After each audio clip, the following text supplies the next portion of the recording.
আজকে আমরা এ to Z E return নিয়ে কথা বলবো। ই রিটার্নের বিস্তারিত আমরা জানবো। আমি গুগলে ই রিটার্ন লিখে সার্চ দিলাম, হ্যাঁ, এন্টার দিলাম, চলে আসলো ই রিটার্নের ওয়েবসাইট। তাহলে এই সাইটে এসে আমরা যেটা দেখতে পাচ্ছি, এখানে বিভিন্ন ধরনের অপশন দেওয়া আছে। হ্যাঁ, এটা হচ্ছে জাতীয় রাজস্ব বোর্ড বাংলাদেশ এর সাইট।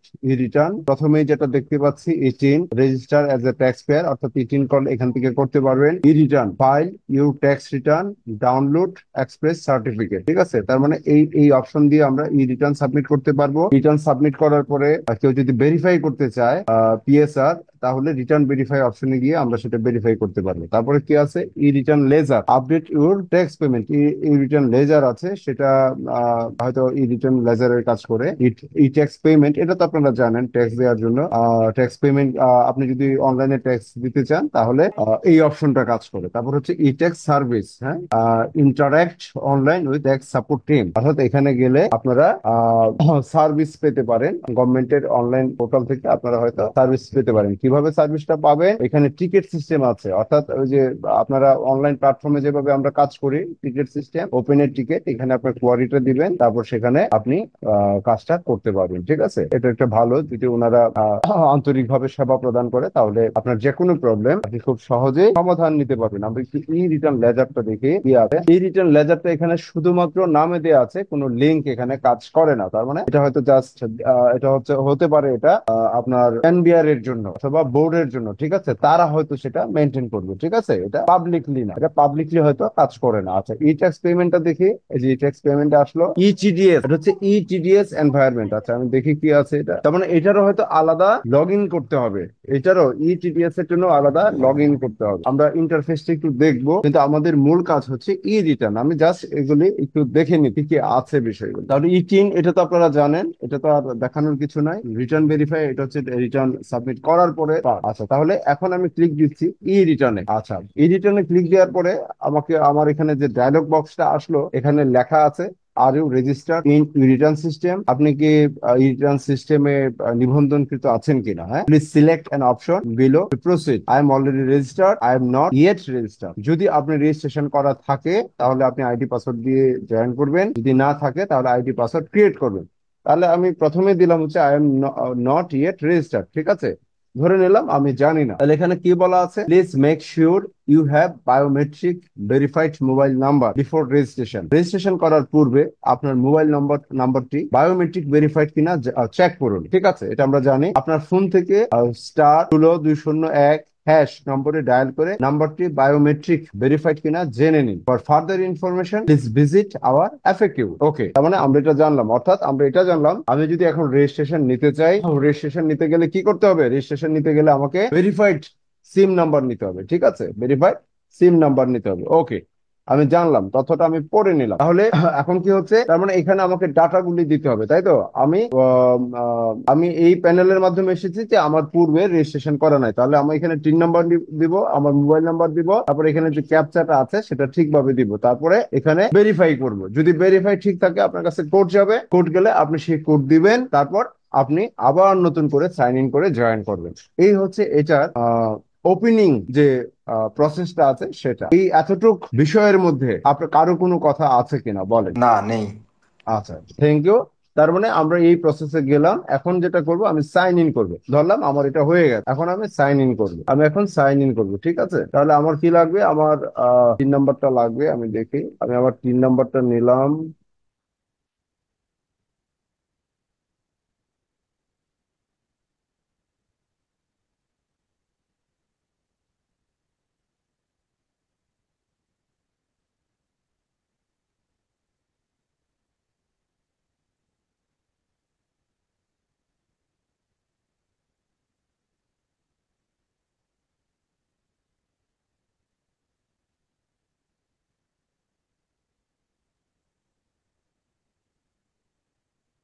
আমি আমার অ্যাডমিন প্যানেলে চলে এসেছি। আপনি দেখতে পাচ্ছেন এখানে নাম দেয়া আছে করদাতার নাম দেওয়া আছে, তারপরে এখানে বিভিন্ন ধরনের অপশন আছে। হ্যাঁ, তাহলে আগে আমি আমার প্রোফাইলটাই দেখি। হ্যাঁ, এখানে ক্লিক দিলে আপনি আপনার প্রোফাইল দেখতে পারবেন, এই যে প্রোফাইল, ঠিক আছে। এই যে আমি ক্লিক দিলাম, এখানে গিয়ে আপনি আবার পাসওয়ার্ড চেঞ্জ করতে পারবেন। এই প্রোফাইলে কিন্তু আপনার ডিটেইল এখানে আছে, দেখেন এই প্রোফাইলটার মধ্যে ডিটেইল আছে, এই প্রোফাইলের ডিটেইল আছে। আপনি কিছু কিছু জায়গা হয়তো এডিট করতে পারবেন, এই যে পয়েন্ট গুলো দেওয়া আছে এই পয়েন্ট গুলো আপনি এডিটের যে অপশন দেওয়া আছে এই জায়গাগুলো আপনি চাইলে এডিট করতে পারবেন। এটা হচ্ছে আপনার প্রোফাইল, ব্যক্তিগত প্রোফাইল। কিন্তু এই যে এনআইডি ইনফরমেশন, চিন ইনফরমেশন, এগুলি কিন্তু আপনি চেঞ্জ করতে পারবেন না, ঠিক আছে। আপনি কারেন্ট অ্যাড্রেস চেঞ্জ করতে পারবেন, কিন্তু এই যে এগুলো চেঞ্জ করতে পারবেন না। আপনি স্পাউস নেম, পাউস চেন, এগুলো আপনি এডিট করতে পারবেন, ঠিক আছে। আচ্ছা, তাহলে আমি প্রোফাইল থেকে বের হয়ে হোমে চলে আসি। হোমে হচ্ছে এইভাবে দেয়া আছে হোম। এখন কি করতে হবে আমাকে? সাবমিশন। সাবমিশন তো আমার নাই। আচ্ছা, সাবমিশনের অধীনে হচ্ছে regular e return. Regular e রিটার্নটা কিসের জন্য? রেগুলার ই রিটার্নটা হচ্ছে আপনি এখন অ্যাসেসমেন্ট করবেন, সেটার জন্য রেগুলার ই রিটার্ন। তারপরে কি আছে? Tin certificate. আপনি এখানে ক্লিক করলে আপনি আপনার ব্যক্তিগত টিনটা দেখতে পারবেন, ঠিক আছে। এই যে আমার ব্যক্তিগত টিন কিন্তু এখানে দেখা যাচ্ছে, ঠিক আছে। আচ্ছা, তারপরে ডাউনলোড করতে পারবেন এখান থেকে, এই যে সবুজ বাটনটা আছে, এখান থেকে আপনারা ডাউনলোড করতে পারবেন। আপনি যদি রিটার্ন সাবমিট করেন, এই যে এক্সপ্রেস সার্টিফিকেট, এখানে ক্লিক করে আপনি রিটার্ন সাবমিট করলে এখান থেকে সার্টিফিকেট ডাউনলোড করতে পারবেন, ঠিক আছে। সার্টিফিকেট ডাউনলোড করতে পারবেন, সার্টিফিকেট স্ট্যাটাস কি দেখতে পারবেন, অ্যাকনোলেজমেন্ট স্লিপ নিতে পারবেন, রিটার্নটা আবার দেখতে পারবেন, চালান, ঠিক আছে, চালান দিতে পারবেন। আচ্ছা, অ্যাসেসমেন্ট ইয়ার এখন আসে। এই যে এখানে যে অ্যাসেসমেন্ট ইয়ারটা আছে, এখানে 24-25 সেটাও দিতে পারবেন, 25-26 এটাও দিতে পারবেন। তার মানে এখন যে আমরা রিটার্ন করব, অ্যাসেসমেন্টটা করব, সেটা কোন সময়ে আপনারা বলেন? এখন যে আমরা 25-26। 25-26-এর ই রিটার্নটা করব, তাই তো? জি। তাহলে এটা এখানে সিলেক্ট থাকবে, 25-26 সিলেক্ট থাকবে। তার মানে আমরা এখন যাচ্ছি হচ্ছে প্রথম যে ধাপ, সেটা হচ্ছে রেগুলার ই রিটার্ন। আমি ক্লিক দিলাম, প্রথমেই হচ্ছে অ্যাসেসমেন্ট ইনফরমেশন।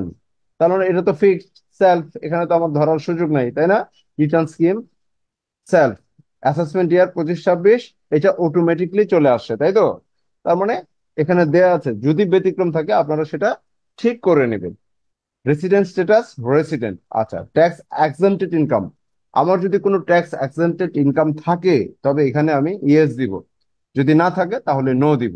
আচ্ছা, তারপর আয়ের যে স্যার খাতগুলি ট্যাক্স আছে, এমটেডেড ইনকাম মানে কি স্যার? এক্সেম্পটেড মানে হচ্ছে যেগুলি কর মুক্ত আয়। ট্যাক্স এক্সেম্পটেড ইনকাম মানে হচ্ছে কর মুক্ত আয়। কর মুক্ত আয়, বুঝতে ট্যাক্স পারছি। আমার যদি এক্সেম্পটেড কর ইনকাম। মুক্ত আয়ও থাকে, আমার যদি আবার কর যুক্ত আয়ও থাকে, তাহলে আমি সেক্ষেত্রে কি করবো? এই যে এখানে আছে, আমি তো আসি নাই এখনো। ও, সরি, হ্যাঁ। আচ্ছা, এটা হচ্ছে মানে কর মুক্ত হয়, আমি একটা একটা ভাগ, এখানে তো দুইটা ভাগ করা। হ্যাঁ, আমি একটা ভাগে আছে। ট্যাক্স এক্সেম্পটেড ইনকাম হচ্ছে আপনার কর মুক্ত আয় যদি থাকে, যেমন ধরেন আপনার পেনশন আছে কর মুক্ত আয়, আপনার রেমিটেন্স আছে কর মুক্ত আয়, আপনার যদি আরো কোনো কর মুক্ত আয় থাকে, হ্যাঁ, সেগুলো এখানে আসবে। আচ্ছা, তারপরে হচ্ছে head of income, any taxable income in the year, তাহলে তো ট্যাক্সেবল ইনকাম তো থাকতে হবে, ইয়েস। তারপরে আয়ের যে 7টা খাত, দেখি তো এখানে কয়টা দেয়া? 1, 2, 3, 4, 5, 6, 7, আয়ের 7টা খাত। এটা তো আপনারা জানেন নাকি? আয়ের যে 7টা খাত, এটা তো আপনারা আমার সাথে আলোচনা করেছেন, জানি স্যার, পড়েছেন, হ্যাঁ। জানি। তাহলে এখন এটা কি, এই টার্ম গুলি হচ্ছে কি? Income from employment, income from rent, income from agriculture, income from business, capital gains, income from financial assets, income from other sources. তার মানে এটা সম্পর্কে আপনারা অবগত আছেন। আপনার 7টা খাত থেকে আয় থাকতে পারে, আবার আপনার যদি স্পেশাল কোনো খাত থেকে আয় থাকে তাহলে শুধু সেটাই দিবেন। যদি বলেন যে আপনার এমপ্লয়মেন্ট, চাকরি করেন, তাহলে শুধু সেটা দিবেন। হ্যাঁ, ঠিক আছে, এখানে যা যা আছে আপনি দিতে পারবেন। তারপরে হচ্ছে any income from the following sources as a partner of A farm, আপনি যদি পার্টনার, অংশীদারি কারবারের পার্টনার হন, তাহলে এখানে ক্লিক দিবেন। As a member of N association of কি, আহ, এটা কি বলা হচ্ছে? অ্যাসোসিয়েশন অফ পার্সন, মানে ব্যক্তি সংঘ আর কি, অ্যাসোসিয়েশন অফ পার্সন, ব্যক্তি সংঘ। তো ব্যক্তি সংঘ যদি হয় তাহলে as a member of association, আপনি যদি ব্যক্তি সংঘের মেম্বার হয় এখানে ক্লিক দিবেন। ইনকাম আর্নড আউটসাইড বাংলাদেশ যদি থাকে সেখানে ক্লিক দিবেন। Income earned by the spouse আর মাইনর চিলড্রেন, ঠিক আছে, যার ফাইল নাই কিন্তু চিলড্রেনের ইনকাম আছে, তাহলে আপনি সেখানে ক্লিক দিবেন। তাহলে এটা হচ্ছে আমার প্রথম ইন্টারফেস এখানে। তাহলে আমি অনেকগুলো ইনফরমেশন পেলাম, তাহলে একটা একটা আমি যাই, ঠিক আছে। তাহলে আমাকে যেতে হবে কিন্তু ধারাবাহিকভাবে। আমি কি সব কয়টাই সিলেক্ট করে নিব, না একটা একটা যাব, বলেন আপনারা? একটা একটা গেলে ভালো হয়। তাহলে সব কয়টা যদি আমি সব কয়টা বিজনেসটাও দিয়ে দেন, আমি বিজনেস সব কয়টাই দিয়ে দিলাম, আমাকে সব কয়টা স্টেপেই তো যেতে হবে, তাই না? যেতে হবে, সব রাইট। কয়টা দিয়ে দিলাম, সব কয়টা। তার মানে আমার এক্সামটেড ইনকামও আছে, আমার রেগুলার সোর্স অফ ইনকামও আছে, তাই তো? এটা তো যেহেতু আমি ড্রাফট করবো, তাহলে সব কয়টা আমি সিলেক্ট করে নিলাম। আমরা ধারাবাহিক ভাবে যাব, ধারাবাহিক ভাবে গিয়ে যেখানে শেষ করব, কালকে আবার সেখান থেকে শুরু করব। আমাদের ধীর স্থির ভাবে যেতে হবে, এটা কিন্তু তাড়াহুড়া করার ব্যাপার না, আরো অনেক ফাংশন আছে এটার মধ্যে। ঠিক আছে, আচ্ছা, তাহলে আমি সব কয়টা ইনকামে সিলেক্ট করে দিলাম, এইগুলি আপাতত আমার লাগবে না, ঠিক আছে? এইটা আমরা বাইরে রাখলাম, ঠিক আছে? এখানে অনেকগুলি পার্ট। তাহলে কি করব? Save and continue. হ্যাঁ, সেভ ড্রাফটও দিতে পারি, কারণ আমার যেহেতু পরের পেজে যেতে হবে, তার মানে আমাকে কন্টিনিউ দিতে হবে। আর সেভ ড্রাফট দিলে আমি এই শুধু এইখানেই থাকবো, ঠিক আছে? আমি দিলাম সেভ অ্যান্ড কন্টিনিউ। কন্টিনিউ। ওকে, চলে আসলাম এখন, ঠিক আছে? আমি কিন্তু সব কয়টা খাতের আমার ইনকাম আছে আমি সেভাবে সাজালাম। Okay, additional information, location of main source of income. যে যেখানে আছেন, এখানে কয়টা লোকেশন আছে? Dhaka north city corporation, Dhaka south city corporation, Chittagong city corporation, other city corporation, any other area. এখন আপনি যেখানে আছেন, যেখানে যে লোকেশনে পড়েন, আপনি সেটা সিলেক্ট করবেন। আমি এনি আদার এরিয়াতে আছে, আমি এনি আদার এরিয়া সিলেক্ট করলাম। এখানে আরো বিভিন্ন ধরনের অপশন আছে, যেগুলির উপরে আপনার ট্যাক্স তারতম্য হয়। যদি কোনোটা আপনার থেকে থাকে, তাহলে আপনি সেটা এখানে ক্লিক দিবেন। আমরা আর ওইগুলিতে যাচ্ছি না, ঠিক আছে? ট্যাক্স রিবেট, হ্যাঁ, ইয়েস, আমি ট্যাক্স রিবেট পাবো, কারণ আমার এটা দেখাতে হবে। ভলান্টারি ডিসক্লোজার অফ ইনকাম, এটা তো হ্যাঁ, এটা নো, মানে সব কয়টা এখানে এটা অটোমেটিকলি আসে, তাহলে আমার ধরার সুযোগ নেই। আচ্ছা, এখন IT10B রিকোয়ারমেন্টস, IT10B রিকোয়ারমেন্টস, হ্যাঁ, yes. Own motor car, no. Own offshore property, no. আপনার যদি থাকে দিবেন। Share holder, director of a company, no. এই হ্যাভ হাউস, দাদা মোটর কার্ডটা দিয়ে দেন, ওটা লাগবে একটু, মোটর কার্ড। আচ্ছা, দিয়ে দিলাম, আমার একটা মোটর কার আছে, আচ্ছা। Have house property in any city corporation, have house property in any city corporation. আমি নোতেই রাখলাম, কারণ আমার অনেকগুলি অপশন আছে কিন্তু অলরেডি, ঠিক আছে? যদি থাকে এখানে ইয়েস দিবেন, অসুবিধা তো নাই, একই তো টাইপ, ঠিক আছে? প্রপার্টিটা কি আলাদাভাবে হবে না এটার সাথে? না, না, না, যেটা প্রপার্টি প্রপার্টি। ওইখানে চলে আসবে, আমি এটা IT10B তে আমি দেখাবো, প্রপার্টি সব চলে আসবে, IT10B রিকোয়ারমেন্টস কি কি আছে সব চলে আসবে এখানে, IT10Bও চলে আসবে, সব। ঠিক আছে, ওকে, আচ্ছা, এটাও আমি ইয়েস দিয়ে দিলাম, হ্যাঁ। ও, আচ্ছা, আচ্ছা, এখানে area of house property city corporation, city corporation, তাহলে তো আমার কাছে তথ্য নাই, তাহলে এটা আপাতত অন্য হয়ে রাখতে হবে। আচ্ছা, ঠিক আছে, প্রয়োজনে আমরা আবার ব্যাক করে আবার কোনো কিছু মিসিং থাকলে আমরা আবার আলোচনা করতে পারবো। সেভেন কন্টিনিউ, দেখেন সমস্ত ইনকাম ডিটেলস আমি যতগুলি ক্লিক দিয়েছি সব চলে আসছে, ঠিক আছে? এখন আমাকে ধাপে ধাপে সব কয়টা বিষয় আমাকে পূরণ করতে হবে। আগে কি, প্রথমে কি ছিল, আমি সিলেক্ট করলাম, তারপরে অ্যাসেসমেন্টটা কি করে হবে, কোন কোন খাতের আয় আছে সেগুলি সিলেক্ট করলাম, তারপরে আমাকে এখন নিয়ে আসছে যে যে সমস্ত খাত আমি সিলেক্ট করেছি সেই খাতগুলির ডিটেল এখন আমাকে দিতে হবে। ওকে, এমপ্লয়মেন্ট টাইপ আমি দিলাম প্রাইভেট। ওকে, তাহলে প্রথমে হচ্ছে employment private, name of the employer, আমার নাম দিলাম, ডেজিগনেশন দিলাম, এই তো চলে আসলো। নন ক্যাশ বেনিফিট, আমি আর এদিকে যাচ্ছি না, ক্যাশ বেনিফিট যাই হোক। এখন এখানে যে অপশনগুলি আছে সেগুলো আমাকে দিতে হবে। এখন এখানে কথা হচ্ছে, এই যে বেসিক স্যালারি, এটা কি 1 মাসের আমি দিব, নাকি 12 মাসের দিব, বলেন আপনারা? 12 মাসের 12 স্যার। মাসে।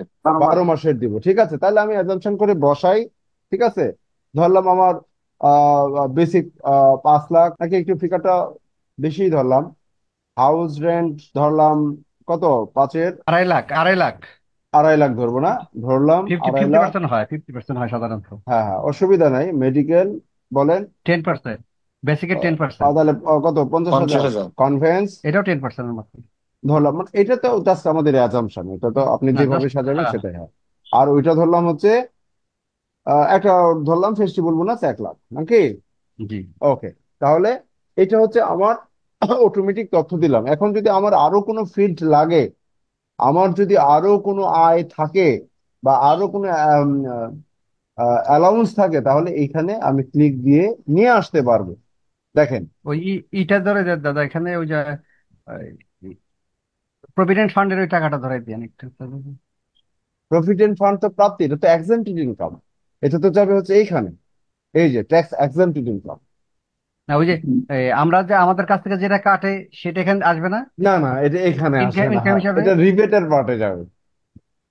আচ্ছা আচ্ছা। হ্যাঁ সেটা রিবেটের পার্টে যাবে। ঠিক আছে, রিবেটের পার্টে গেলে তখন আমরা এই ঘরগুলি পাবো। আচ্ছা এটা তো আপনার এখন আয় না, আপনি তো টোটালটাই আয় দিয়ে দিচ্ছেন।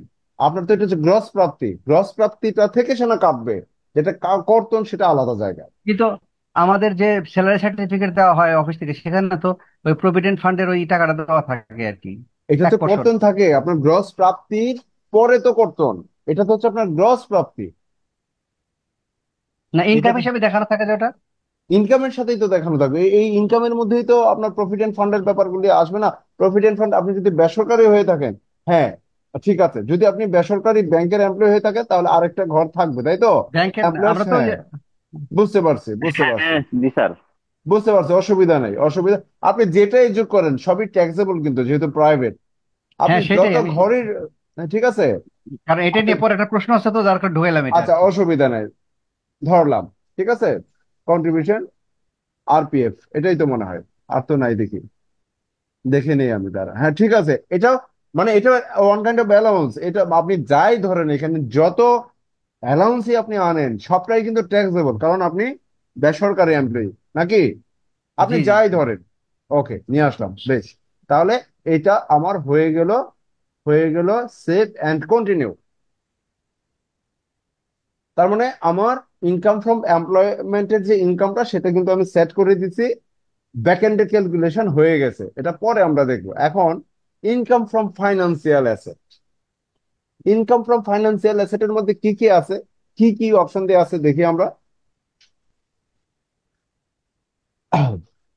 সাবজেক্ট টু, সঞ্চয়পত্র। হ্যাঁ, subject to minimum tax, SMT, interest from সঞ্চয়পত্র আদার দেন পেনশনার, ইন্টারেস্ট ফ্রম সঞ্চয়পত্র pensioners, interest profit bank FI, treasury bill bond, government security with TDS, dividend any kind, interest from any other securities, financial assets, securities subject to reduced tax rate. তার মানে এই অপশনগুলি হচ্ছে আপনার financial ইনভেস্টমেন্টের option, অর্থাৎ এখান থেকে যদি কোনো আয় আসে তখন হবে এটা ইনকাম ফ্রম ফাইন্যান্সিয়াল অ্যাসেটস। ঠিক আছে, তাহলে এখানে আমি একটা দিয়ে শুরু করি, আপনি যে কোনোটা দিয়ে শুরু করতে পারবেন। আপনি যদি সঞ্চয়পত্র সুদ। সঞ্চয়পত্র সঞ্চয়পত্রের দিয়ে সুদ। শুরু করি, ঠিক আছে, পেনশনার, ওকে। তাহলে কি হলো সঞ্চয়পত্র, তো এখন তো আমার ইনফরমেশন লাগবে। এই পেনশনারটা কি, আমরা কি পেনশনার? একটা পেনশনার, আদার দেন পেনশনার, আমরা আদার দেন পেনশনার মানে হচ্ছে আমরা জি যারা জি 3 মাস জি জি। মেয়াদি করে আদার দেন পেনশনার, তার মানে এখানে যদি আমি ভুল কোনো ইনফরমেশন দিই তাহলে কিন্তু কাজ করবে না ডাটাবেজে, ঠিক আছে। তাহলে তাহলে এখানে দিতে হবে কি, রেজিস্ট্রেশন নাম্বার, ইস্যু ডেট, ঠিক আছে, তারপরে ভ্যালু, গ্রস ইন্টারেস্ট, TDS। আমি দেখি হেল্প করি আপনাদের জন্য কিছু পারি কিনা, ডাটাটা তো ফিল আপ করতে হবে। তাহলে তাহলে রেজিস্ট্রেশন নং, তার মানে আপনি যখন ইন্টারেস্টের সরি ওই যে সঞ্চয়পত্রের মুনাফার সার্টিফিকেট আনবেন, সার্টিফিকেট লাগবে, কিন্তু সার্টিফিকেট ছাড়া কিন্তু এগুলি পূরণ করতে পারবেন না। তার মানে যখন সার্টিফিকেট আনবেন তখন সেখানে রেজিস্ট্রেশন নম্বর দেয়া থাকবে, বিনিয়োগের ইস্যুর তারিখ দেয়া থাকবে, মূল্যমান দেয়া থাকবে, পরিশোধিত মুনাফা পরিমাণ দেয়া থাকবে, উৎসে আয়কর কর্তনের পরিমাণ দেয়া থাকবে, ঠিক আছে। এই সব কয়টা ঘর, এখানে যে 5টা ঘর দেখতেছেন এই 5টা ঘরই দেয়া থাকবে। তাহলে রেজিস্ট্রেশন নম্বর আমি দিলাম, যেভাবে আছে, যেভাবে হাইফেন আছে ঠিক আপনাকে সেভাবেই দিতে হবে। তারপরে ইস্যু ডেট, তাহলে ইস্যু ডেট যদি পিছনের হয়, ব্যাক হয়, এই যে আপনাকে কিন্তু এভাবে ব্যাকে যেতে হবে, ঠিক আছে, ব্যাকে যেতে হবে, এভাবে ব্যাকে যেতে হবে, এভাবে ব্যাকে যেতে হবে আপনাকে এই ফরম্যাটে। আপনি যদি এখানে টাইপ করে দেন তাহলে নাও নিতে পারে, আপনাকে এই যে এখানে যে অপশনটা দেওয়া আছে সেই অপশনটা ইউজ করে, এই যে এখানে যে অপশনটা আছে এই অপশনটা ইউজ করে আপনি ইস্যু ডেটটা দিবেন, ঠিক আছে, দিলাম, গ্রস ইন্টারেস্ট, তারপর হচ্ছে TDS দিলাম, ঠিক আছে। তাহলে একটা আমি পূরণ করলাম, ওকে।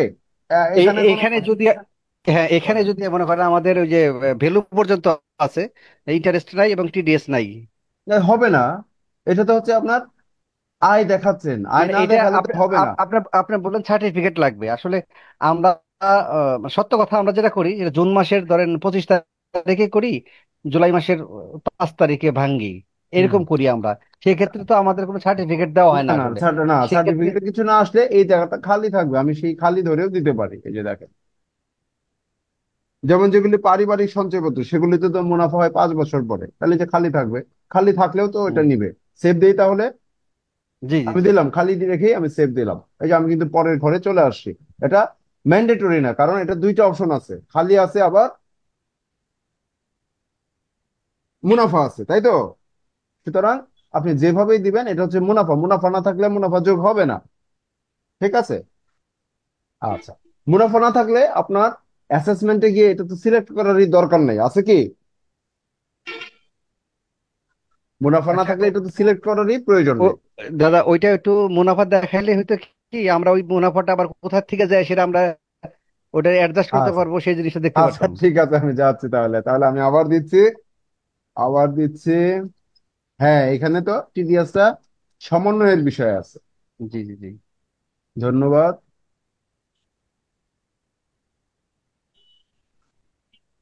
ওকে, একাধিক যদি দেই, এই যে অ্যাড, আপনি যদি আরো দিতে জি চান অ্যাড করবেন, এই যে কলাম চলে আসবে, অ্যাড করবেন জি আর নতুন নতুন কলাম চলে আসবে। তাহলে আমার দুটো ফিল আপ হয়ে গেল।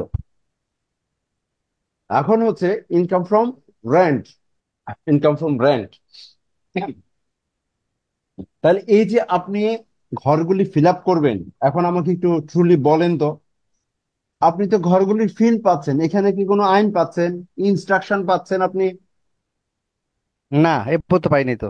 এখানে কিন্তু কোনো ইনস্ট্রাকশন নাই, তাহলে ইনস্ট্রাকশন আপনাকে কিন্তু পড়ে জানতে হবে। আপনি আপনার ইচ্ছা মতো আপনি বসিয়ে দিচ্ছেন, কোনো অসুবিধা নাই, সে নিয়ে নিবে, সে তো সফটওয়্যার, সে নিয়ে নিবে, বাট সেটা লফুল্লি হচ্ছে কিনা সেই স্টাডিটা কিন্তু আপনার থাকতে হবে। আপনি দিলেন, এখানে ভুল নাম্বার দিলেন, নিবে না। আমি এখানে দিয়ে চেঞ্জ করে দিই, এটা তো সঠিক নাম্বার, আমি একটা দিয়ে চেঞ্জ করে নিল, আমি কিন্তু চেঞ্জ হ্যাঁ করে নিয়েছে। দিলাম নাম্বার।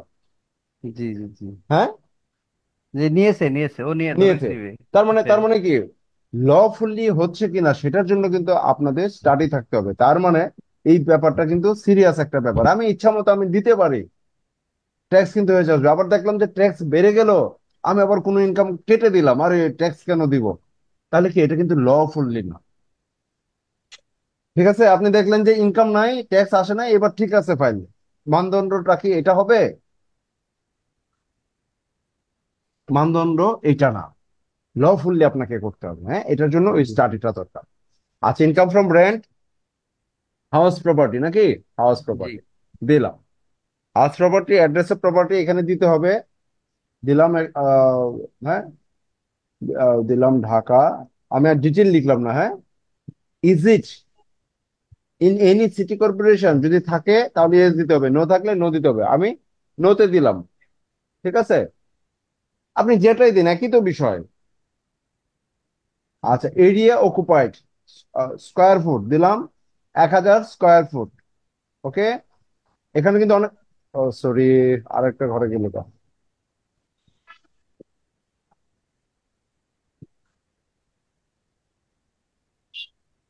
চাপ লেগে চলে গেছে। আচ্ছা,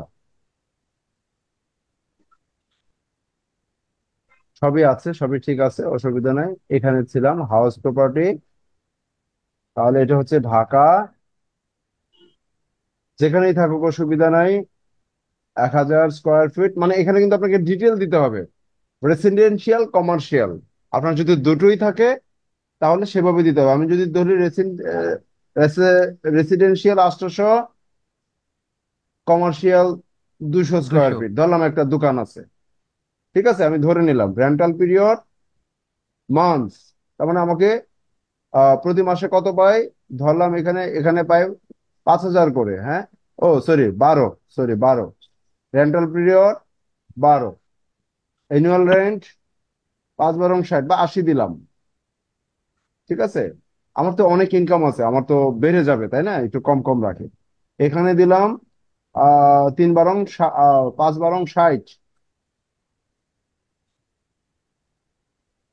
রেন্ট রিসিভড সেম। আমি দুটোই দেখাচ্ছি একবারে। হ্যাঁ, any charge paid by tented tenant, any charge paid by tenant, যদি কোনো চার্জ পেড করে থাকে তাহলে দিবেন, না থাকলে শূন্য। এনি আদার রিসিপ্ট, এর বাইরে যদি কোনো প্রাপ্তি থাকে নাই, হ্যাঁ। ভ্যাকেন্সি অ্যালাউন্স, আপনার যদি ভ্যাকেন্সি থাকে তখন আপনি এটা দিতে পারবেন, ঠিক আছে। Vacancy allowance, less vacancy allowance, এখানে অপশন, সেটা আবেদন করে অ্যালাউ করতে হয়, ঠিক আছে। এখন আসবে না, তাহলে দেখেন total rent, net total rent আমি কিন্তু পেয়ে গেলাম। এখন অটোমেটিকলি কিন্তু ওয়ার্কিংটা হয়ে চলে আসছে, হ্যাঁ। দেখেন এখানে কিন্তু আমার ধরার প্রয়োজন পড়ে নাই।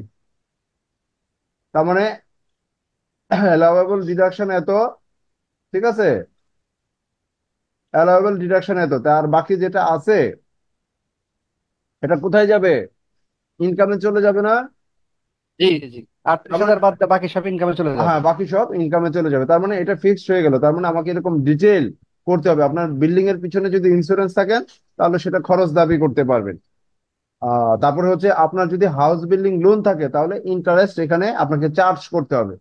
আপনার এখানে যদি একটা লোক, চার্জ, এখানে হ্যাঁ একটা চার্জ করে যান, হ্যাঁ। হ্যাঁ আচ্ছা, চার্জ ধরলাম আমার হাউস হাউস লোন আছে, তাহলে সেটার বিপরীতে আমি বছরে 1 লক্ষ টাকা ট্যাক্স পেড করি। তাহলে এই যে 1 লক্ষ টাকা ট্যাক্স আমি, সরি, এটা এটা ইন্টারেস্ট কি পেড করি, ট্যাক্স? ইন্টারেস্ট, সরি, শুধু ইন্টারেস্ট শুধু পেড করি। এতে ব্যাংক স্টেটমেন্টে বলা থাকবে, তাহলে কিন্তু আমার ব্যয় বেড়ে গেল, বাকিটা চলে যাবে হচ্ছে, ঠিক আছে, বাকিটা চলে যাবে হচ্ছে আমার ইনকামে, ঠিক আছে, তো রইলো। আচ্ছা, বাকিটা তাহলে আমি এখানে দেখতে পাচ্ছি আমার ইনকাম ফ্রম প্রপার্টি আসলো 52,000 টাকা, ইনকাম ফ্রম প্রপার্টি আসলো কত? 52,000 টাকা। 52,000 টাকা, ঠিক আছে। এখন agriculture, income from agriculture, agriculture কি?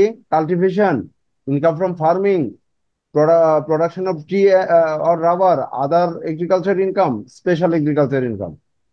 তার আদার। মানে, হ্যাঁ, আদার আমরা, এগ্রিকালচার, আপনি যেটাই দেন, কাল্টিভেশন দিলেও সেটা আসবে, আপনার পুরোটাই তো ট্যাক্সেবল।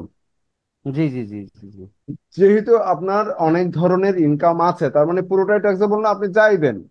কাল্টিভেশন দিলে কতটুকু জমির মধ্যে কতটুকু চাষ দিতে হবে, ঠিক আছে। যদি আদার দেই, ঠিক সেম, আদার কাল্টিভেশন এরিয়া, আবার দিলাম, হ্যাঁ সেমটাই। যদি ইনকাম ফ্রম ফার্মিং দেই তাহলে ফার্ম টাইপ চলে আসলো, দেখেন একই বিষয়, হ্যাঁ। আপনি যেভাবেই দেন ডিটেলটা তার মতো করে চলে আসবে। কাল্টিভেশন এরিয়া যদি দেই, এরিয়া 1 একর নাকি, কম করে দিলাম 1 acre. Particular of produce, paddy নাকি ধান দিলাম, ধান উৎপাদন, তা 1 একর এরিয়ায় কতটুকু ধান উৎপাদন হয়? 1 একরে 10, 32 মণ। 32 মণ। আচ্ছা, তাহলে 25, হ্যাঁ। মেনটেন বুকস অফ অ্যাকাউন্টস, এগুলির আসলে বুকস অফ মেনটেন হয় না, হ্যাঁ। মানে অ্যাকাউন্টস মেনটেন হয় না। তাহলে সেলস হলো 25,000। থ্যাংক ইউ, একটু হেল্প করবেন। কস্ট অফ প্রোডাকশন কত পার্সেন্ট হবে বলেন? 60%, স্যার। 60%। কত পার্সেন্ট? 60%। 60% না? এটা কি কোনো রুলস আছে নাকি আমার যা অ্যাকচুয়াল খরচ আছে সেটাই? অ্যাকচুয়াল খরচ, আপনি 60% খরচ দাবি করতে পারবেন কৃষি খাত থেকে। কত পার্সেন্ট খরচ? 60%। 60%। 60%, ঠিক আছে। 60% খরচ আপনি দাবি করতে পারবেন। খরচ দাবি করার পরে যেটা থাকবে সেটা হচ্ছে দশ আপনার হাজার টাকা প্রফিট। তাহলে এটা চলে যাবে হচ্ছে কি, এটা চলে যাবে হচ্ছে আপনার ওই যে ইনকামে, হ্যাঁ, ট্যাক্সেবল ইনকামে চলে গেল তার উপর। এখন আসেন বিজনেস ক্যাটাগরি। বিজনেস ক্যাটাগরি কি টাইপের এটা বিজনেস আমি ধরলাম, এখন এখন যেটা দিব regular business and professional income, ঠিক আছে। এটাই আমাকে দিতে হবে, regular business and professional income. এটা দেওয়ার পরে এখানে বিভিন্ন আপনার অপশন আসবে, ফিল্ড আসবে, সেগুলো আপনাকে পূরণ করতে হবে। তা বিজনেস টাইপ কি দিব বলেন? Furniture. Furniture, purchase and sale নাকি? হ্যাঁ, purchase and sale. Business name MS Karim traders নাকি, যেটাই দেন, করিম ফার্নিচার। এটা সায়েম ভাইয়ের তো, দোকানটা তো সায়েম ভাইয়ের। হ্যাঁ, ঠিক আরে আছে, হইল। আচ্ছা অসুবিধা নাই, সায়েম ফার্নিচার দিলাম। দেন SAY পরে ইএম। EMS, মেসার সায়েম ফার্নিচার, ওকে, বিজনেস অ্যাড্রেস ঢাকা। ওকে, তাহলে এইভাবে আমাকে তথ্যটা দিতে হবে। তারপরে ইনকাম সামারি, তার মানে এখানে যদি ব্যালেন্স শিট মেনটেন করেন তাহলে করতে পারেন, আর যদি শুধু ইনকামটা শো করেন তাহলে সেটাও করা যাবে। ধরেন ফার্নিচারের উপরে হয়তো গ্রস প্রফিট 15% ধরা হয় সাধারণত, আমি ধরলাম আপনার সেল আছে 50 লাখ, তাহলে 50 লাখের গ্রস প্রফিট, এখানে কিন্তু পার্সেন্টেজ দেওয়া নেই, এটা কিন্তু ওটো হবে না। এক একটার জিপি হচ্ছে এক এক রকম। জিপি মানে কি? Gross gross profit. প্রফিট। এক ফার্স্ট একটার প্রফিট। জিপি, হ্যাঁ, এক একটার জিপি এক এক রকম। তার মানে ফার্নিচারে ধরে নিলাম 15%, তার মানে আমার জিপি আসে, গ্রস প্রফিট আসে হচ্ছে 7,50,000। এটার 1/3 হচ্ছে বাদ যাবে হচ্ছে general administrative, selling and other expenses, ভাগ হচ্ছে 3। তার মানে 2,50,000 হচ্ছে আমার ওয়ান বা দাদা থার্ড। এখানে এখানে জেনারেল অ্যাডমিনিস্ট্রেটিভ যে সেলিং এন্ড আদার এক্সপেন্স, এটা অ্যাট অ্যাকচুয়াল যে কস্টটা, যেমন বিদ্যুৎ বিল, তারপরে রেন্ট, এগুলার অ্যাট অ্যাকচুয়াল যেটা আসে ওইটা দিলে হবে না? হ্যাঁ, আপনি যদি এখানে এখানে আর ডিটেল দেওয়ার সুযোগ নেই আপনার, আপনি দিতে পারেন, দাবি করতে পারেন, কিন্তু জেনারেল যে রুলস আপনার, অডিট ছাড়া জেনারেল যে রুলস আপনাকে এভাবে দিতে হবে। আর যখন আপনি একটা ফার্মের অডিট করে দিবেন তখন আপনি আপনার মতো করে দিতে পারবেন। ঠিক আছে, অডিট যেমন করে দাদা আমি নিবে। একটু শেয়ার করি। যেমন আমাদের এখানে একজন ডিলার আছেন, উনি ফার্নিচার কিনে নিয়ে আসেন। জি জি। তো উনি একটা নির্দিষ্ট কোম্পানি থেকে কমিশন পান। হুম তো দেখা গেছে এখানে যে সেলস টার্নওভার এবং গ্রোস প্রফিট, হুম ওইটা অ্যাজ পার সফটওয়্যারে, ওনাদের যে কোম্পানির সফটওয়্যার আছে ওই সফটওয়্যারে যে টার্নওভারটা হলো ওইটা থেকে গ্রোস প্রফিটটা আসলো। কিন্তু জি। ওনার শোরুমের যে এক্সপেন্ডিচারটা আছে, যেমন staff salary, showroom rent, electricity, carrying cost, মানে ট্রেড লাইসেন্স ফি, মানে সব কিছু মিলে ইলেকট্রিসিটি বিল, ওইটার যে গ্রোস অ্যামাউন্টটা আসবে, হুম। এক্সপেন্ডিচার বা আদার এক্সপেন্স, এটা কি এখানে বসানো যাবে না? হ্যাঁ, না বসানো যাবে, আপনি দাবি করলে বসাইতে পারবেন, আপনি এক্সপ্লেন দিবেন কাগজপত্র থাকলে। হ্যাঁ, এটা কখন পারবেন? আপনি যদি বুকস অফ অ্যাকাউন্টস মেনটেন করেন, right, books of accounts maintain আপনি করা যদি হয়। সে প্রপারলি মেনটেন করেন না, হ্যাঁ, মানে হ্যাঁ। অর্থাৎ ওই IFIC, কি আইএফ আইএফ আর কি বলে, সিএ ফার্মের যে রুলস গুলি আছে সেটা যদি ফলো করেন তখন আপনি জি সেগুলি স্যার। পারবেন। না, যেমন ধরুন, যেমন আমাদের এখানে আমার ডিলার ডিলার সাহেব আছেন, উনি হাতিলের ডিলারশিপের বিজনেস করেন। তো ওনার যে মানে সেলস অ্যামাউন্টটা, ওইটা অ্যাজ পার সফটওয়্যার চলে আসে, এখানে কোনো কিছু করার নাই। এবং অ্যাজ পার ডিলার এগ্রিমেন্টে ওনার যে কমিশনটা আসে, সেই কমিশনটা এখানে গ্রোস প্রফিটে বসালাম। এরপরে ওনার যে শোরুমের যে এক্সপেন্ডিচারটা আছে অ্যাট অ্যাকচুয়াল, যেটা অ্যাজ পার মানে পেপারস, তখন কি ওই পেপারস অনুযায়ী এখানে এক্সপেন্ডিচারটা বসাইতে পারবো না, এক্সপেন্সটা? হ্যাঁ হ্যাঁ, দেয়া যাবে, দেয়া যাবে, দেওয়া যাবে না? দেয়া যাবে, ঠিক আছে দাদা, ঠিক আছে। দেয়া যাবে। আচ্ছা, তাহলে এটা হয়ে গেল। আমি স্যার যদি আমার একটা প্রশ্ন ছিল। হ্যাঁ, জি বলেন। স্যার এই যে সেল সেল যেটা দিচ্ছি এটা কি আমরা মানে কি ধরে নিতে পারি নাকি? সেলটা হচ্ছে, এটা তো হচ্ছে আমি এমনিতে বসালাম। এখন আপনি যদি প্রকৃত সেলটা বসাতে চান তাহলে তো তার সাথে কথা বলবেন। আপনি যখন একজন কনসালটেন্ট, তখন তো প্রকৃত সেলের কথাটা কে বলবে? যিনি বিজনেস ওনার, তিনি এই জি। ডিক্লারেশনটা দিবেন। আপনি যদি আরো বিশুদ্ধভাবে করতে চান বা উনি বলতে পারে না, তখন তার ব্যাংক স্টেটমেন্ট বিজনেসের সেটা নিয়ে আপনাকে হয়তো একটু অ্যানালাইসিস করতে হবে। আর মূলত হচ্ছে উনি যেভাবে চাইবেন সেভাবেই তো আপনাকে সেটা ট্রিট করতে হবে, তাই না? জি। উনি উনি যদি বলেন যে আমার মাসে বিক্রি তো ভাই 5 লাখ টাকা, তখন সেভাবে আপনাকে যেতে হবে, তখন তাকে ডিটেলটা বলবেন। এই হচ্ছে বিষয়। আমরা বেসিক, আরো অ্যাডভান্স লেভেলে তো অনেক কিছু আছে, আমরা বেসিকটা যাই। আর এটা হচ্ছে রিটার্নের, আমরা তো A to Z দেখাচ্ছি, তাই না? A to Z ই আপনারা দেখবেন, একটু ধারাবাহিকভাবে যাবেন, ধৈর্যের সাথে যাবেন। ঠিক আছে, তার মানে আমাদের বিজনেসের এটা হয়ে গেল। ঠিক আছে, আর এখানে অটোমেটিকলি কিন্তু চলে আসে। এখন যদি আপনি সেটা আমি যদি ডিটেল করতে চাই books of account, maintain books of account, yes, আমি যদি নো দেই তাহলে কিন্তু এটা চলে যাবে। আর যদি এটা ইয়েস দেই তাহলে আমার এখানে কিন্তু আহ, বসানোর সুযোগ আছে। ঠিক আছে, এখানে কিন্তু এই মানে প্রিভিয়াস, ধরেন এখানে যদি আমি ব্যালেন্স শিট করি তাহলে সেটাও কিন্তু চাইলে আমি করতে পারবো। ঠিক আছে, ব্যালেন্স শিট যদি আপনি করতে চান তাহলে করতে করতে পারবেন। তাহলে সেটার জন্য আপনার কি লাগবে? আপনার অ্যাকাউন্টিং এর নলেজটা লাগবে। তার মানে আমার প্রফিট হচ্ছে কত? 5 লাখ। তার মানে আমি যদি ওপেনিং ক্যাপিটাল ধরি, গত বছরে আমার ক্যাপিটাল ছিল ধরলাম 20 লাখ। তার মানে এই যে 20 লাখ নেট প্রফিট যোগ হলো, তাই ক্লোজিং ক্যাপিটাল 25 লাখ। এখান থেকে আমার কি আছে? আমি হয়তো পারিবারিক খরচ, তাই না, আমার যে পরিবার চলে, ব্যবসা থেকে আমি উঠাই না, হ্যাঁ, ব্যবসা থেকে আমি উঠাই নিলাম পরিবার চালানোর জন্য, তাহলে আমার ক্লোজিং ক্যাপিটাল কত? 22 লক্ষ টাকা পেলাম। আমি কিন্তু এখন ব্যালেন্স শিট করছি, এটা হচ্ছে প্রফিট এন্ড লস অ্যাকাউন্ট আর এটা হচ্ছে ব্যালেন্স শিট। তার মানে ওপেনিং ক্যাপিটাল ধরে নিয়েছিলাম, গত বছরের ফরওয়ার্ডিং ব্যালেন্স ছিল 20 লাখ, এই বছরের নেট প্রফিট তো এখান থেকে চলে আসলো 5 লাখ। তার 5 মানে লাখ। আমার এই বছর যে আমি সংসার চালালাম, সংসারের খরচ, ঠিক আছে, এটা কিন্তু বিজনেসের খরচ না। বিজনেসের খরচ তো এখানে 2.5 লাখ বাদ দিয়েছি। দিয়ে দেওয়া হয়েছে প্রথমেই। এটা হচ্ছে আমার পরিবারের খরচ, যেটা আমি উঠিয়েছি, আমার ব্যবসা প্রতিষ্ঠান থেকে উঠিয়ে আমি ব্যয় করেছি, সেটা দিলাম।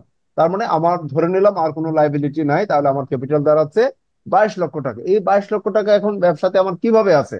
গতকালকে যে আলোচনাটা করেছিলাম মনে আছে, রিসিভ পেমেন্টের 22 লক্ষ টাকা কিভাবে আছে? যদি ব্যবসা প্রতিষ্ঠানের নামে 30/6/2025 যদি আপনার ব্যাংকে যত টাকা ব্যালেন্স থাকবে সেটা আপনাকে এখানে বসাতে হবে, বা ক্যাশ থাকে সেটা আপনাকে বসাতে হবে। আমি ধরে নিলাম আমার ব্যাংক ব্যালেন্স 1 লক্ষ টাকা আছে, তাই তো, cash in hand and bank balance 1 লক্ষ টাকা আছে। আর বাকি টাকা কিভাবে আছে? তাইলে আমাকে তো এটা মিলতে হবে 22 লক্ষ টাকা, তাই না?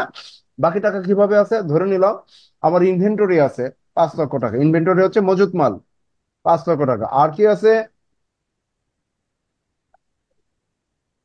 আমার হয়তো যদি ব্যবসার নামে কোনো অ্যাসেট থাকে সেটাও এখানে আমার দেখাতে হবে। আমি ধরলাম ব্যবসার নামে আরো অ্যাসেট আছে 5 লাখ। ঠিক আছে, 5 লাখ আমার ব্যবসার নামে অ্যাসেট আছে। আচ্ছা, আর কত বাকি রইলো আমার? আরো 11 লক্ষ টাকা বাকি রইলো। আচ্ছা, তাহলে আমি এখানে বাড়িয়ে দিই, ব্যাংক ব্যালেন্স ক্যাপিটাল বাড়িয়ে দিই, তাহলেই তো হয়। মানে জাস্ট এটা মিলানোর জন্য আমি দিলাম। তার মানে আমার টোটাল অ্যাসেট আর টোটাল লাইবিলিটি এক হলো কিনা? হিসাব বিজ্ঞানের যে সূত্র আছে, আপনার total asset equal to total liability সমান হবে। অর্থাৎ টোটাল লাইবিলিটি মানে কি? এই লাইবিলিটি হচ্ছে ব্যবসা প্রতিষ্ঠানের কার কাছে লাইবিলিটি? মালিকের নিকট। অর্থাৎ মালিক পক্ষের এই 22 লক্ষ টাকা এখানে বিনিয়োগ আছে। এই বিনিয়োগটা কিভাবে কিভাবে আছে? তার ব্যাংক ব্যালেন্স আছে 12 লাখ, ইনভেন্টরি আছে 5 লাখ, তার ফিক্সড অ্যাসেট আছে 5 লাখ, এইভাবে নিয়ে তার 22 লাখ টাকার ব্যবসায়িক ক্যাপিটাল আছে। এই হচ্ছে এই ব্যালেন্স ব্যালেন্স শিট। আরো অনেক কিছু থাকতে পারে, বড় ফার্মের আরো অনেক কিছু থাকতে পারে, সেগুলো হচ্ছে পরের ডিটেল। ঠিক আছে, আমি জাস্ট ছোট পরিসরে সেটা আপনাদের দেখালাম। তার মানে আমি ব্যালেন্স শিটটাও এখানে করে দিলাম। ঠিক আছে, আমি কি যাব, সামনে যাব? ব্যালেন্স শিট এটা কিন্তু আপনাকে স্টাডি করে বুঝতে হবে। আমি আবার বলছি, এটা হিসাব বিজ্ঞানের পার্ট, আপনাকে কিন্তু এটা স্টাডি করে বুঝতে হবে। এটা কি দাদা ওই যে পরিসম্পদ দায় ব্যয় ও বিবরণী ওইটা রাইট নাকি? রাইট রাইট, পরিসম্পদ দায় ও ব্যয় বিবরণী, এটা কিন্তু পরিসম্পদ দায় ও ব্যয় বিবরণীতে কিন্তু আপনার বিবরণী এভাবে অ্যাকাউন্টস থাকে না। আমরা না। যখন ক্লায়েন্টের কাজ করি তখন আমরা আলাদা অ্যাকাউন্টস অ্যাড করে দিই, রাইট। এটা আলাদা অ্যাকাউন্টস করে অ্যাড করতে হয়। এই এই নলেজটা কিন্তু আপনাকে স্টাডি করে নিতে হবে, হিসাব বিজ্ঞানকে স্টাডি করতে হবে।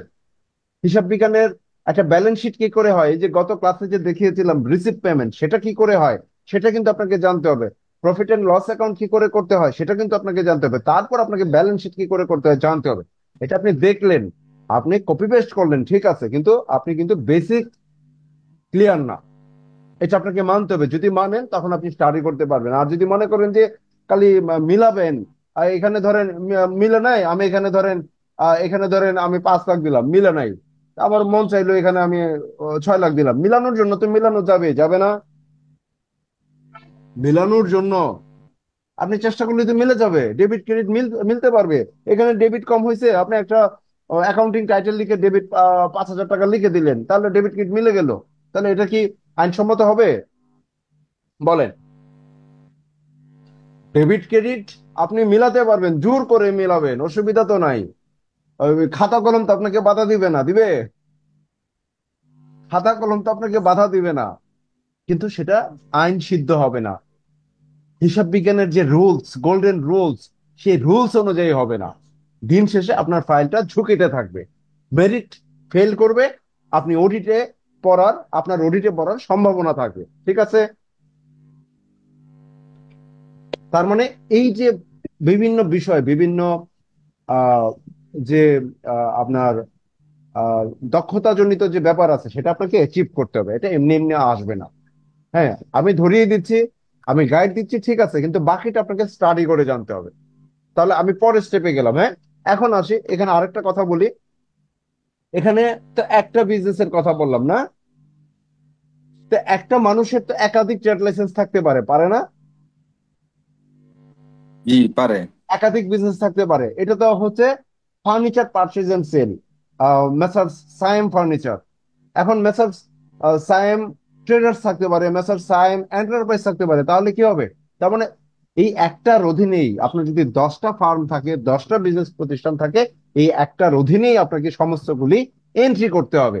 তার মানে এখানে আসবে অ্যাড অ্যানাদার টাইপ দিলেই আমার ওইটা, ওই যে ক্লোজ হয়ে গেল, এই যে আবার নতুন করে আসলো। ঠিক আছে? জি। ঠিক আছে, ওকে। তার মানে আপনার কি জানলাম আমরা? একটার অধীনেই, এটা জিরো দিয়ে দিতে হবে, হ্যাঁ, একটার অধীনেই আমাকে কি করতে হবে? সমস্ত আমার 10টা ট্রেড লাইসেন্স থাকতে পারে, আমার একটার অধীনেই আসবে। ক্যাপিটাল গেইন, ক্যাপিটাল গেইন তো ইজি না। ক্যাপিটাল গেইন তো আপনার একটা অ্যাসেট আছে, আপনি সেল করছেন, ইনকাম করছেন, আমি জাস্ট ট্রান্সফার প্রপার্টি দিলাম। ঠিক আছে? ওরে বাবা রে বাবা, ওরে স্যার। ওরে বাবা, সাংঘাতিক বাবা। Transfer of property, house department transfer. আচ্ছা, এটা হচ্ছে প্রপার্টি ট্রান্সফার গুলো, আমি বরং সেল দিই না? Sale sale. হ্যাঁ, সেল দিই। Transfer of property land only. Signing money from the developer, compensation, transfer of share, transfer of other capital. আমি আদার কে দেখি, আদার দিই, ক্যাপিটাল গেইন দেখি কি হইলো। ওরে বাবা, সাংঘাতিক তো দেখি। তার মানে আপনি যে বিক্রি করবেন, এখন তো এখানে আমারই প্রশ্নটা আসলো। এর এর আগে যে ফাইলটা করেছি, সেটা ছিল অ্যাকুইজিশন। হ্যাঁ, এই কিছুদিন আগে করলাম অ্যাকুইজিশন। তার মানে অ্যাকুইজিশনের ক্ষেত্রে কোনো কিছু নাই, গভর্নমেন্ট গভর্নমেন্ট বিষয়, তাই না? তো এখন যেটা দেখলাম, আমি সব কয়টা অপশন তো আর দেখি নাই, তাহলে এই যে ক্যাপিটাল গেইন যে দেখলাম, তার মানে ডেসক্রিপশন অফ দ্য অ্যাসেট দিলাম একটা। হ্যাঁ, ডেসক্রাইব। আচ্ছা, লিখলাম আর কি, লেখার জন্য লিখলাম বায়ার মিস্টার এ, চীন। তার মানে আপনি যদি গ্রামেও কোনো অ্যাসেট সেল করেন, গ্রামেও কোনো অ্যাসেট সেল করলে কি ডিটেল ইনফরমেশন লাগবে। কিন্তু আমরা তো এখন পর্যন্ত জানি গ্রামের অ্যাসেটের কি নাই, গ্রামের জমি জমা বিক্রি করলে সেটা টিন এখনো লাগে না। তাহলে কি হবে ঘটনাটা? একজন 1 একর জমি বিক্রি করে আসছে 20 লক্ষ টাকা, তাহলে এখন এটা কিভাবে এন্ট্রি হবে? সেটাই তো চিন্তার বিষয়। ইনভয়েস নাম্বার, এই ইনভয়েস মানে কি, এটা দলিল নাম্বার? দলিল নাম্বার তো আরেকটা ছিল দেখলাম আমি, ওই যে ও, তার মানে, হচ্ছে এই ইনভয়েসটাও তাকে নিয়ে আসতে হবে, ফটোকপি তাকে রাখতে হবে। আপনারা অ্যালার্ট থাকবেন। হ্যাঁ, এটা এই বছর, হ্যাঁ, আগের বছর পর্যন্ত তো ধরেন ম্যানুয়ালি করেছি, এই বছর তো অনলাইন, আমারও দেখা হয়ে গেল। তার মানে টিন নাম্বার লাগবেই। এখন বলেন, একজনের টিন নাম্বার বলেন। 112233445566, ওকে। ইনভয়েস নাম্বার দিলাম একটা। ডেট অফ অ্যাকুইজিশন, আপনি কবে ক্রয় করেছিলেন, কবে ক্রয়, এটার কিন্তু হিসাব আছে, আমি একটু আগে দিলাম। আপনি যে কবে ক্রয় করেছিলেন, ডেট অফ, হ্যাঁ, হস্তান্তর, ঠিক আছে। হ্যাঁ, হস্তান্তর ডেট, ঠিক আছে, ওকে, আমরা দেখে নিলাম। ওকে, তাহলে হস্তান্তর ডেট দিলাম 30শে June, okay. Sale value 5 lakh, cost of acquisition 2 lakh. মানে এটা ক্রয় মূল্য? হ্যাঁ, ক্রয় মূল্য। ট্রান্সফার রিলেটেড এক্সপেন্স যদি থাকে, আচ্ছা, এই ট্রান্সফার রিলেটেড এক্সপেন্স কে বহন করে? ক্রেতা না বিক্রেতা? ক্রেতা। না আইনগতভাবে কে বহন করার কথা? হ্যাঁ, রেজিস্ট্রি ক্রেতা করতে গেলে ক্রেতা সবকিছু আইনগতভাবে ক্রেতা করে। বিক্রেতা। ধরেন আমি বিক্রি করলাম, এই যে চালান বলেন, এটা বলেন, সেটা বলেন, এই খরচটা কে, আইনসম্মত যে খরচগুলি ধরেন ক্রেতাই দিয়ে দেয়, চালানের টাকা ক্রেতাই দিয়ে দেয় আমাদের দেশের রীতি অনুযায়ী, কিন্তু এটা ক্রেতা কে? ক্রেতা বহন করে। ক্রেতা বহন করবে না? বিক্রেতা। ক্রেতা বহন আমাদের করে দেশে সবকিছু। বিক্রেতা বহন করে। না না ক্রেতা না, বহন করে। ক্রেতা বহন করে আইনসম্মত ভাবে। আচ্ছা, তাহলে ইনভয়েসটা কে, কার দেওয়ার কথা ইনভয়েসটা? এটা যিনি চালানটা, কি ভ্যাট ট্যাক্সের চালানটা চালানটা কে দিবে? চালানটা যিনি পারচেস করে তার নামে যায়। চালানটা যিনি পারচেস করেন তার নামে যায়। জি জি জি। আচ্ছা, বুঝতে পারছি। যিনি পারচেস করেন তার নামে যায়, তাহলে বিক্রেতার এখান থেকে কি যায়? বিক্রেতার এখান থেকে কিছুই যায় না। বিক্রেতার এখান থেকে কিছুই যায় না, শুধু আইনে দেখলাম কি জানি একটা জিনিস, ওই ঢাকা শহরে যদি হয় তাহলে সম্ভবত ওই যে শুধু হলফনামাটা বিক্রেতা ব্যবহার করে। আচ্ছা আচ্ছা, গেইন ট্যাক্স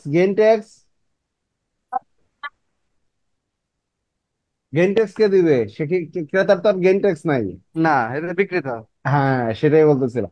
তার মানে একটা পার্ট ইনভয়েসটা দিবে ক্রেতা, আর গেইন ট্যাক্সটা দিবে কে, যেটা ট্যাক্স? বিক্রেতা।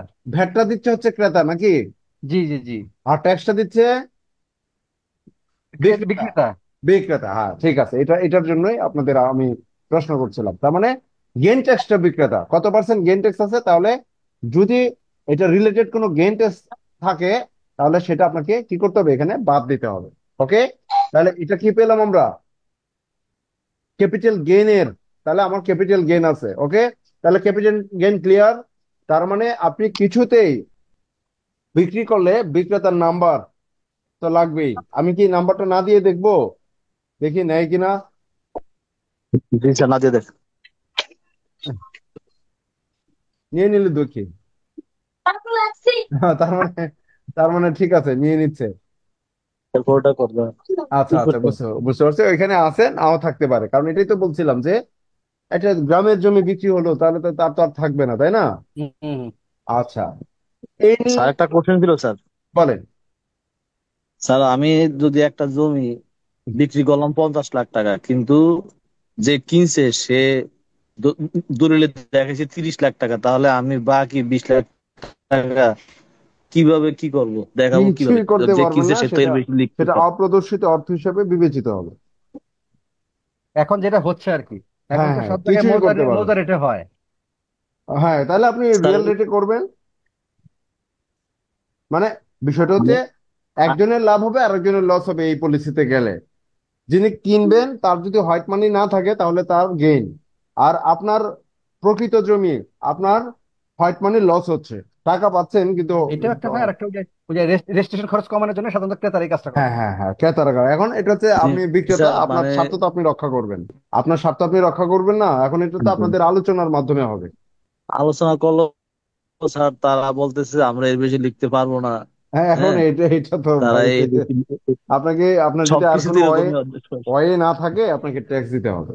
এটা এছাড়া আপনি এখান থেকে আয় করতে পারবেন না। just এটা হ্যাঁ, নেগোসিয়েশন ছাড়া আর কোনো উপায় নাই। না না না, ট্যাক্স দিতে হবে। আর হচ্ছে স্যার আপনার, অনেক সময় তো হ্যাঁ, উল্টাও হয় স্যার। যে, স্যার অনেক সময় উল্টা হয়, যেমন জমির দাম হইলো বিশ হ্যাঁ হাজার কিন্তু কি দলিল করতে হয় চল্লিশ চল্লিশ হ্যাঁ, হাজার ঠিক আছে, এরকমও হয় স্যার। ঠিক আছে, হয়, এটাও হয়, এটাও। এটা হয় এটা না, তো মৌজা রেট বেশি, মৌজা এটা রেট তো বেশি কারণে হয়। গভর্নমেন্টের পলিসি, এটা তো আপনাকে মানতে হবে, ফলো করতে হবে, তাই না? এটা তো আপনাকে মানতে হবে। তো এখন আপনি যদি আপনার লসকে মানেন, তাহলে এটা তো আর কারো কিছু করার নাই। কিন্তু ক্রেতার তো লাভ হচ্ছে, কথা, ক্রেতার হোয়াইট মানি না থাকলে তার পুরো হোয়াইট মানি বৈধ করে নিল, মানে ব্ল্যাক মানি কিন্তু সে কিন্তু টেকনিক্যালি সে হোয়াইট করে নিল, তাই না? জি স্যার। আচ্ছা, ঠিক আছে, ধন্যবাদ। তাহলে এখন হচ্ছে ইনকাম ফ্রম আদার সোর্স। আপনি যে সোর্স থেকে ইনকাম করেন অসুবিধা নেই, এখানে যদি রয়্যালিটি বলেন, দেখি রয়্যালিটি দিলে কি আসে। এগ্রিমেন্ট নাম্বার আসবে, ডেট আসবে, গ্রস অ্যামাউন্ট আসবে, অনেক কিছু, মানে জাস্ট আমরা দেখি, পয়েন্ট গুলো দেখি। পেমেন্ট ফ্রম, ওই যে ওয়ার্কার প্রভিডেন্ট ফান্ড, কি যেন এটা? আচ্ছা, ঠিক একই সিস্টেম। লাইসেন্স ফি, একই বিষয়, নাম চেঞ্জ হয়ে যাচ্ছে না? টেকনিক্যাল অ্যাসিস্ট্যান্ট ফি, একই বিষয়, একই ফিল্ড, একই ফিল্ড।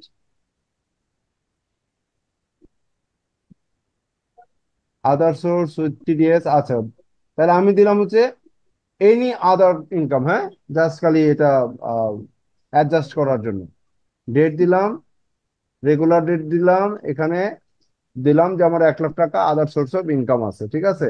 রিলেটেড এক্সপেন্স 10,000 দিলাম। পেমেন্ট অথরিটি নট অ্যাপ্লিকেবল দিলাম, বা আপনি দিতে পারেন আপনার যদি অথরিটির নাম জানা থাকে। পার্টিকুলার, পার্টিকুলার দিতে পারি টিউশনি, টিউশন। হ্যাঁ, জাস্ট একটা নাম, আদার আদার সোর্স অফ ইনকাম। তাহলে এখানে কিন্তু আমার আর কিছু নাই করার, আপনি আপনার মতো এখানে এন্ট্রি করবেন। আমি স্যার পরের এই ধাপে যাব। 10,000 টাকা, স্যার 10,000 টাকা কি খরচ? এই যে আমি আমি দাবি করলাম, আপনি 20,000 দাবি করতে পারেন, 50,000 দাবি করতে পারেন। ধরলাম তার টিউশনি করে, তার এটা ভাড়া গেছে। ও আচ্ছা আচ্ছা। হ্যাঁ, আপনি দাবি করতে পারেন, ঠিক আছে। সেভ, আমি সেভ এন্ড কন্টিনিউ দিয়ে পরের ধাপে গেলাম, চলে আসলাম। হ্যাঁ, এখন এই যে বলছিলেন না প্রভিডেন্ট ফান্ড, রিবেট, আপনার কর্তন আছে, এখন হচ্ছে এই ধাপের কাজ।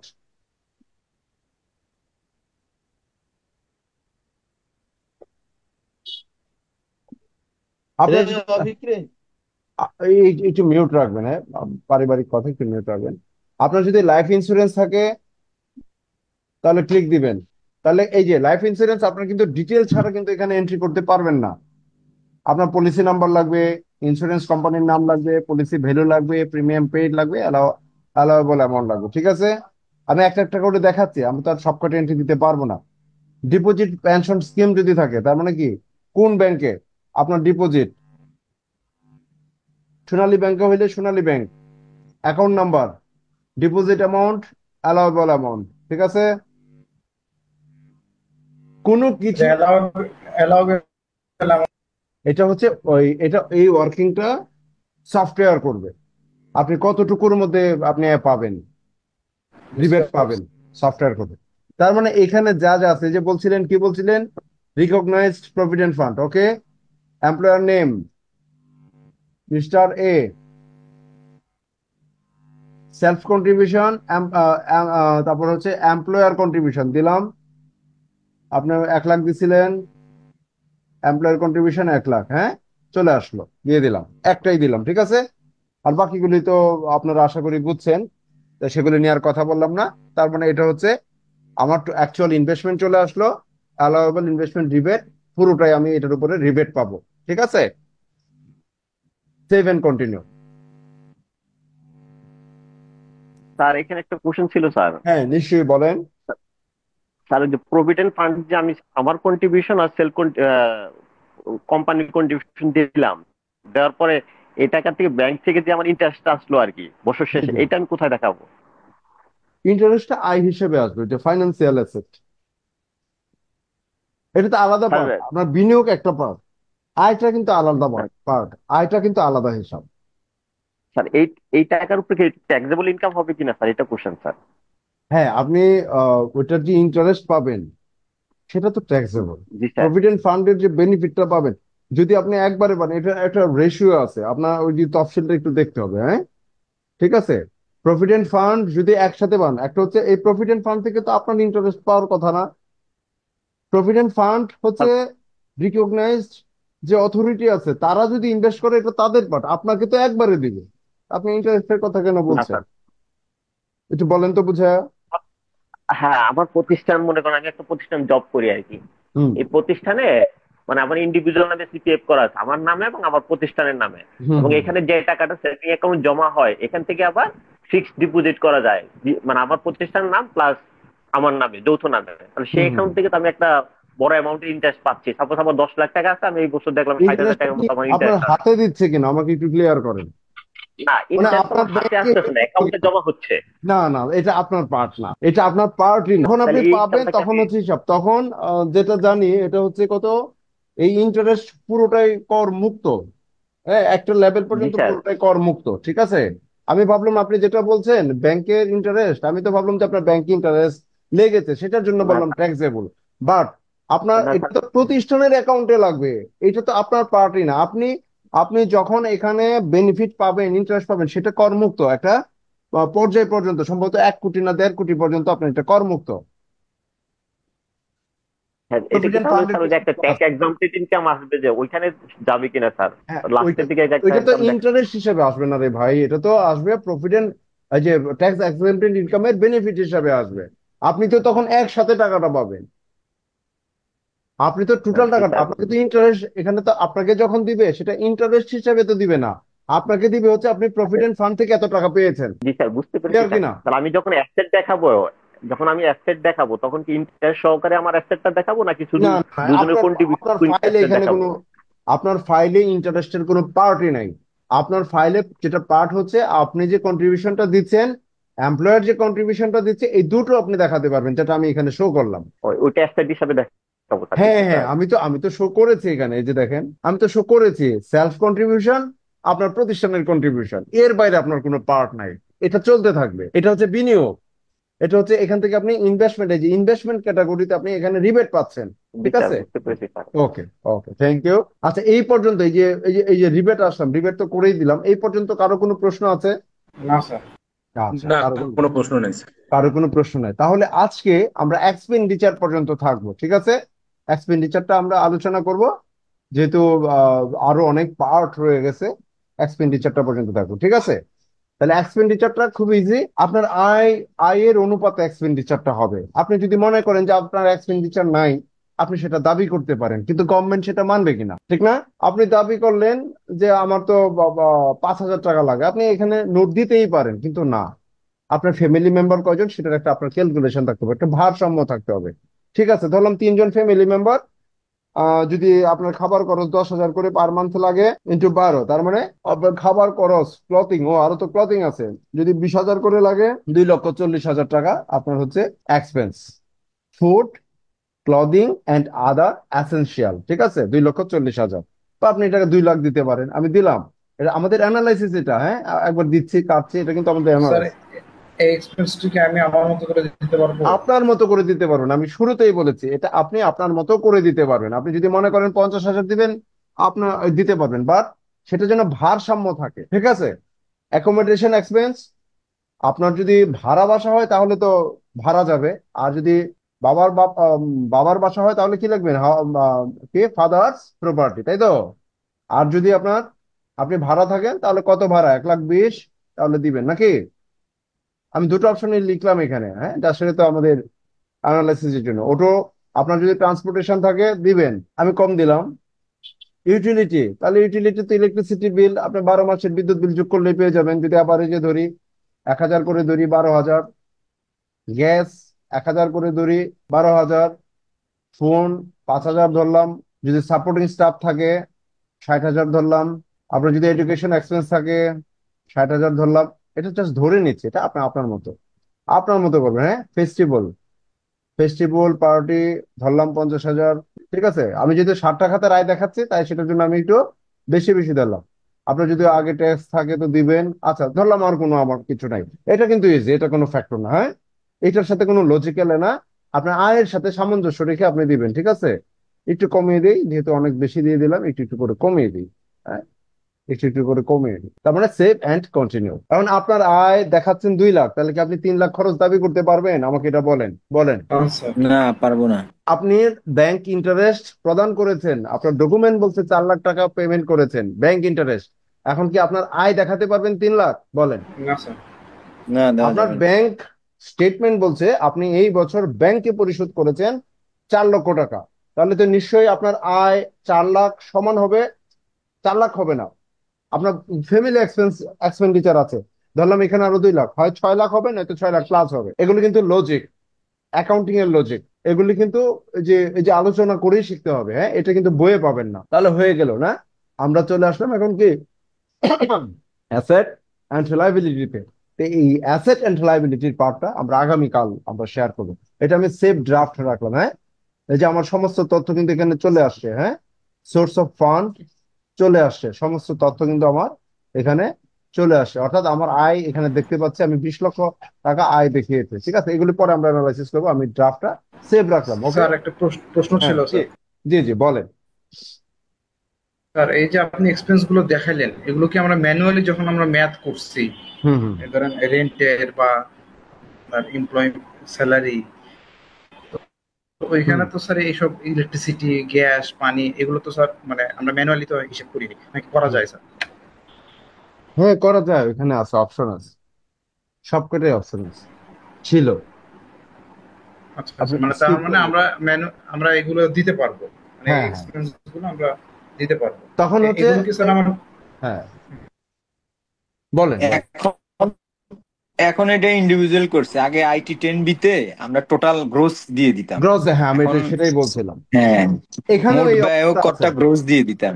এখন এখানেও এই ইন্ডিভিজুয়ালি অপশনটা আছে। ইন্ডিভিজুয়াল করছে। না, এখনো এই অপশনটা আছে, সেটা হচ্ছে আপনার ইনকাম যদি বাৎসরিক 6 লক্ষ টাকার নিচে থাকে তখন আপনি থোক দিতে পারবেন, হুম, আর যদি 6 লক্ষ টাকার উপরে থাকে আচ্ছা, তখন হচ্ছে আপনাকে একদম লাইন টু লাইন দিতে হবে, স্পেসিফিক ভাবে। স্পেসিফিক ভাবে দিতে হবে।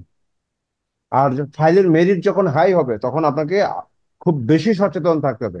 আপনার কিছু নাই, আপনি ধরেন ফাইল 5 লাখ টাকার, বাস্তবেই আপনার কিছু নাই, এটা ভুল করলেই কি আর না করলেই কি, চিঠি দিলে তো ওদের কাগজের খরচ হবে, আপনার একটু হ্যারাসমেন্ট হবে, এটাও সত্য।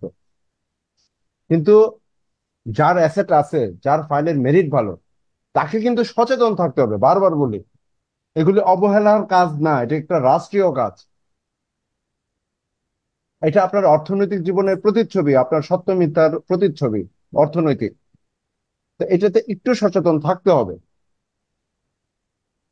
কাজটা কিন্তু দোকানির না, যেটা ওই যে সাধারণ মানুষ যেটা ভুল মানে করে এখন।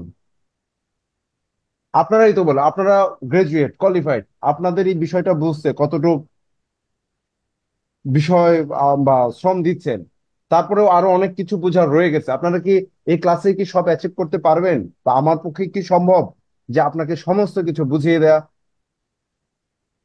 ধরেন আমি 1000 ফাইল ডিল করি, তাহলে 1000 ফাইলের যে নলেজ, 1000 ফাইল ডিল করি মানে কি, এরকম আরো 500 মানুষ আমার কাছে আসা যাওয়া করে, তার মানে 1500 মানুষ, 2000 মানুষ আমি ডিল করি বছরে। তার মানে এই 2000 মানুষের যে কনসেপ্ট, আপনি কি পেয়ে আমার পক্ষে কি আপনাকে দেওয়া সম্ভব? না, সম্ভব না। না, হুম। সম্ভব না। আমার যে ওইখানে যে এক্সপিরিয়েন্সটা আছে, বা পাবলিকের যে এইসব ব্যাপারে যে সেন্টিমেন্ট আছে, তার যে লুকোচুরির যে প্র্যাকটিস আছে, তার যে সৎভাবে করার প্র্যাকটিস আছে, সবকিছুই তো আমি জানি। তাহলে এই যে অভিজ্ঞতাটা, এটা আপনাকে অ্যাচিভ করতে হবে।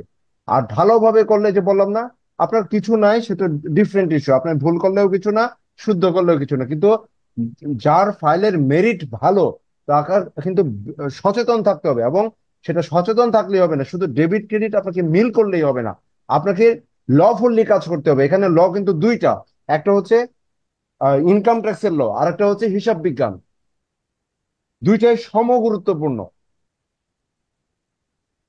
তার মানে এই ব্যাপারটাকে আপনাকে অবশ্যই মানে গুরুত্বের সাথে দিতে হবে। এখন আবারও বলছি, আপনার কিছু নাই, এটা কোনো প্রবলেম না।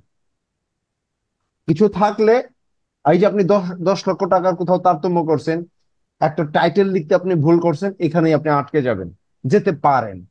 একটা টাইটেল, একটা শব্দ চয়ন আপনি ভুল করছেন, আইন আদালতটা কিন্তু একটা শব্দের উপরে নির্ভর করে, করে কিনা বলেন? হ্যাঁ না, খুবই খুবই মানে কি, খুবই ছোট একটা শব্দ না, ইয়েস নো খুবই ছোট এক বিষয় না, কিন্তু এটার উপরেই কিন্তু কারো বেঁচে থাকা, কারো মৃত্যু নির্ভর করে অনেক ক্ষেত্রে। তো সুতরাং এই ব্যাপারগুলি খুবই সেন্সিটিভ, একটু সচেতন থাকবেন। আর হচ্ছে, আর এগুলি স্টাডি কন্টিনিউয়েশন করতে হবে। এটা আজকে করলেন ঠিক আছে, আপনার ফাইলের জন্য ঠিক আছে, আপনি এককভাবে ফাইল করলে আশা করি এগুলি পারবেন, কোনো ত্রুটি হবে না। বাট যখন আপনি পাবলিকলি কাজ করবেন, তখন আপনাকে অবশ্যই কারো না কারোর সাথে থেকে আপনাকে স্কিল হতে হবে, আপনাকে অবশ্যই একজন উস্তাদ ধরতে হবে, একজন গুরু ধরতে হবে, হ্যাঁ, প্রফেশনালি কাউকে আপনাকে বস মানতে হবে।